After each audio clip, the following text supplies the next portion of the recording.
BJP రాష్ట్ర అధ్యక్షుడుగా రామచంద్రరావు గారు వచ్చారు. మీ అనుబంధం ఎట్లా ఉంది రామచంద్ర సార్? ఈరోజు రామచంద్రరావు గారు బీజేపీ ప్రెసిడెంట్గా ఛార్జ్ తీసుకున్నారు.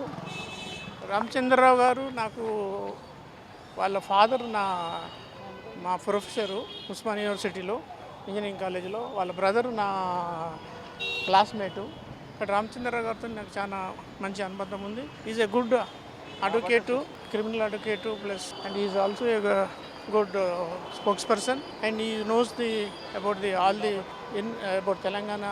He was ex-MLC and under his leadership BJP going to come to the power. ఇప్పుడు టీచర్ సమస్యలపైన కూడా బీజేపీ కొత్త అధ్యక్షుని ఆధ్వర్యంలో ఎట్లా ముందుకెళ్ళబోతుంది? ఆయన ఫుల్ సపోర్ట్ ఉంటుంది. టీచర్ సమస్యలు కూడా ఆయన పరిష్కరించబడతాయి.